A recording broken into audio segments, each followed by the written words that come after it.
رسول اللہ صلی اللہ علیہ وآلہ وسلم نے فرمایا کہ سب انسانی اعمال کا دار و مدار بس نیتوں پر ہے،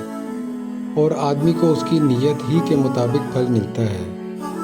تو جس شخص نے اللہ اور رسول کی طرف ہجرت کی اور خدا اور رسول کی رضا جوئی اور اطاعت کے سوا اس کی ہجرت کا اور کوئی باعث نہ تھا، تو اس کی ہجرت در حقیقت اللہ اور رسول ہی کی طرف ہوئی، اور بے شک وہ اللہ اور رسول کا سچا مہاجر ہے، اور اس کو اس ہجرت اللہ و رسول کا مقرر اجر ملے گا۔ اور جو کسی دنیاوی غرض کے لیے یا کسی عورت سے نکاح کرنے کی خاطر مہاجر بنا، اس کی ہجرت اللہ اور رسول کے لیے نہ ہوگی، بلکہ فی الواقع جس دوسری غرض اور نیت سے اس نے ہجرت اختیار کی ہے، تب اس کی ہجرت مانی جائے گی۔